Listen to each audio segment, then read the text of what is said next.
Bonjour à tous et bienvenue à l'écoute de RTI. Si vous nous rejoignez, c'est Meguang à l'antenne et notre décryptage de ce jour est consacré aux 10 nouvelles mesures que Pékin a annoncées vis-à-vis de Taïwan après la rencontre entre la présidente du parti Kuomintang, Zheng Liwen, et Xi Jinping en sa qualité du secrétaire général du Parti communiste chinois qui a eu lieu vendredi 10 avril dernier.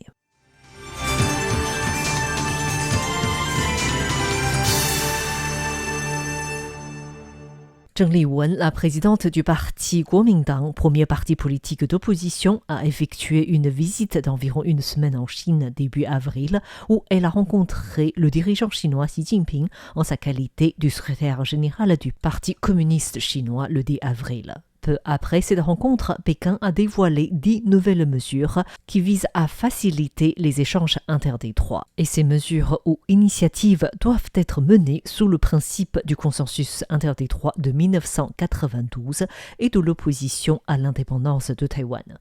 Ces mesures comprennent notamment le tourisme avec la visite des touristes, le transport aérien, mais aussi l'importation de produits taïwanais, l'accueil de jeunes taïwanais, l'approvisionnement direct en énergie dans les archipels taïwanais près des côtes chinoises, ainsi que la diffusion des produits audiovisuels taïwanais en Chine. Plus concrètement, Pékin autorise de nouveau des ressortissants de Shanghai et de la province du Fujian à visiter Taïwan. Les autorités chinoises favoriseront également la reprise des vols directs réguliers interdétroits, y compris les vols à destination et en provenance des villes d'Urumqi, de Xi'an, de Harbin, de Kunming et de Lanzhou en Chine. Les zones côtières de Fujian, la province la plus proche de Taïwan, sont également encouragées à partager leurs approvisionnements en eau, en électricité et en gaz avec les îles Kinmen et Matsu au large des côtes chinoises et à promouvoir la construction des ponts traversant la mer, reliant les deux zones lorsque les conditions le permettront. Sur le plan économique et commercial, plusieurs mesures sont évoquées, comprenant notamment la possibilité de construire des quais et des postes d'amarrage pour les navires de pêche hauturière de Taïwan, et la Chine envisagera de faciliter la vente de leurs prises en Chine. La Chine devra faciliter également les procédures d'enregistrement pour les fabricants alimentaires taïwanais éligibles et l'entrée de leurs produits alimentaires sur son marché. Pékin prévoit également d'encourager les petites, moyennes et micro-entreprises taïwanaises dans leur expansion commerciale en Chine. Et bien sûr, selon tout le communiqué chinois, ce n'est pas le mot Chine qui est employé, mais la partie continentale. La Chine autorisera la diffusion d'émissions de télévision, de documentaires et d'œuvres d'animation de Taïwan éligibles encore une fois et permettra aux résidents de Taïwan de prendre part à l'industrie des micro-séries en plein essor sur la partie continentale. Ces 10 mesures font suite à la trentaine de mesures similaires déjà annoncées en 2018, dont l'exécution a souvent été suspendue de manière unilatérale par Pékin. Des réactions à ces nouvelles mesures ont été nombreuses à Taïwan. Le bureau présidentiel taïwanais a réagi rapidement via sa porte-parole Karen Kuo dès lundi. Le gouvernement soutient toujours les échanges sains et ordonnés à condition qu'ils soient menés dans l'intérêt de la nation, de la population et des industries locales. Les échanges interdétroits ne doivent pas être conditionnés par la politique et encore moins devenir la monnaie de change de certains partis politiques dans des jeux politiques. Si la partie chinoise souhaite sincèrement promouvoir les échanges interdétroits liés à la compétence du pouvoir ou au système en place, elle doit négocier avec le gouvernement par les voies de communication existantes, permettant ainsi d'établir des systèmes vraiment favorables aux échanges sains et ordonnés entre les deux rives. Pour les chercheurs, ces mesures risquent non seulement d'être des chèques en bois et peuvent avoir aussi des conséquences inquiétantes pour Taïwan. Tsai Ming-Fang, le professeur en économie de l'université Tamkang, a souligné que, considérant l'économie morose actuelle de la Chine, il est difficile d'imaginer que Taïwan puisse réellement profiter de ces mesures soi-disant bénéfiques pour Taïwan. Si la demande effective n'est pas suffisante en Chine, et si l'on ajoute à cela ce que l'on appelle l'économie de la demande intérieure, les entreprises chinoises peinent déjà à survivre correctement. Elles seront confrontées à une concurrence par les prix. Dans de telles circonstances, comment ces entreprises arrivent-elles à aider les autres ? Si le gouvernement chinois peine déjà à bien assister ses propres entreprises, comment pourra-t-il aider les autres ? C'est tout à fait contradictoire. Tsai Ming-fang a également souligné l'intention politique de ces mesures économiques et commerciales qui revêtent un caractère nettement arbitraire. Elles s'appliquent avec des délimitations politiques précises. Par exemple, seuls des produits agricoles des comtés et les villes dirigées par certains partis politiques seront autorisés. Il avertit que ce climat d'absence de droit et de changement arbitraire porterait gravement atteinte à l'activité économique normale.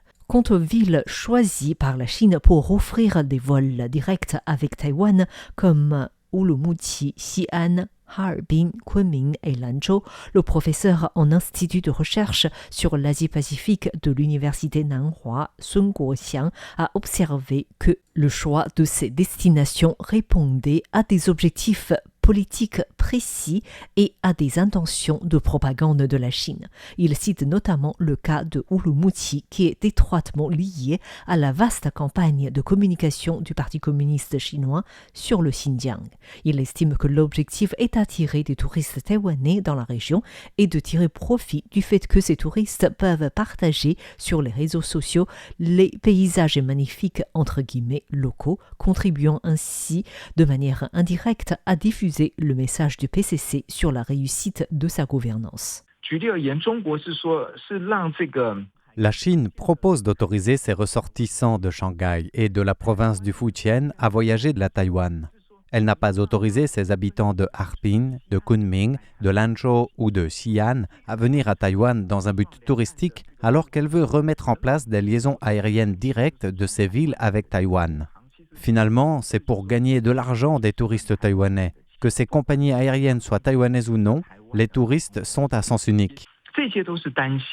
Liu Wenbing, ancien directeur du bureau de l'analyse de la situation interdétroit du bureau de l'enquête de Taïwan, a indiqué que la mesure qui l'inquiète le plus, c'est le secteur audiovisuel, documentaire, cinéma ou divertissement. Si les productions du monde du divertissement, du cinéma ou de la télévision veulent obtenir une part du marché chinois, alors elles doivent suivre la position de Pékin, que ce soit au niveau du contenu, des thèmes abordés ou de la manière de raconter une histoire. Si tel est le cas, il risque d'avoir le problème de l'affaiblissement de la conscience de la distinction entre l'ennemi et soi-même. Cette influence insidieuse est redoutable. N'est-ce pas exactement ce qui s'est passé avec le film récent Sunshine Woman's Choir ? Il y a quelque temps, certains acteurs du divertissement ont fait écho à la Chine en prônant le principe d'une seule Chine. Ce sont là des choses contre lesquelles nous devons nous prémunir avec la plus grande vigilance. Pour le professeur Chen Lifu en sciences humaines de l'université Althea, ces mesures annoncées qui n'auront probablement pas d'effet escompté sur le plan commercial profitent néanmoins au parti Kuomintang à l'approche des élections municipales de fin d'année. Ces mesures visent directement les élections locales de Taïwan. Ce sont des mesures d'incitation économique, que ce soit la visite possible des groupes de jeunes ou des groupes de touristes chinois à Taïwan. C'est une ouverture de façade qui permet aux élus locaux et aux maires de souligner lors de la campagne des élections locales qu'ils ont agi pour favoriser les exportations et l'afflux des touristes chinois à Taïwan.